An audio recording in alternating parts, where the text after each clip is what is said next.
I'm Andy Sjostrom, and my company is The Good Handyman, and I am here to take care of some projects around the house to get this house ready for sale.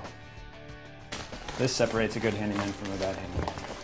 How much your handyman cares about your stuff is a pretty darn good indicator as to how good of a job they're going to do. If a handyman, somebody just comes into your house and just starts whacking away at stuff, chances are they're not going to be looking out for attention to detail as well. If you've got really complex or bulky light fixtures, you can actually take those down as well. Again, it's that prep time ahead of time that makes your life easier. A good thing to do before you start taping off is to take a nice clean rag, wet it down, and wipe off all the surfaces that are going to get taped off, because a dirty, dusty surface is not going to hold that tape very well. And you'd be surprised how much dust and dirt lies up on these flat surfaces like this.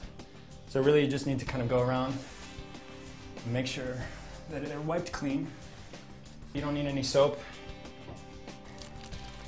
Painting is a dirty task. It's messy, and there's no reason you can't spare yourself some of that mess.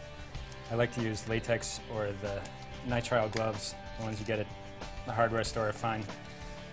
But having these on, by the end of the job, your hands are going to be full of paint.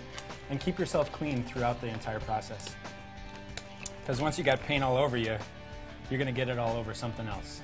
And then you're going to spend time cleaning up, and you don't want to do that. Keep your job and your life simple. If the paint is coming from a hardware store or from a big box store, you want to make sure that they shake it for you before you leave. They'll just put it in the shaking mechanism, and they'll give it a good shake. If not, just make sure and give it a good shake, and then you can use the stick that comes with it.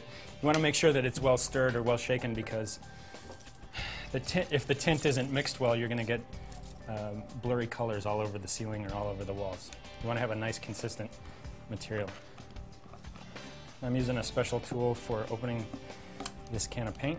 It's called my set of keys.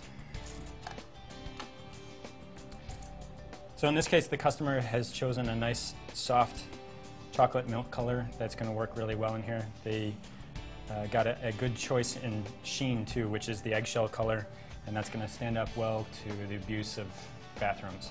You can wipe it down, you can rub it down with a rag, you can hit it with mild solvents, and it doesn't take any damage.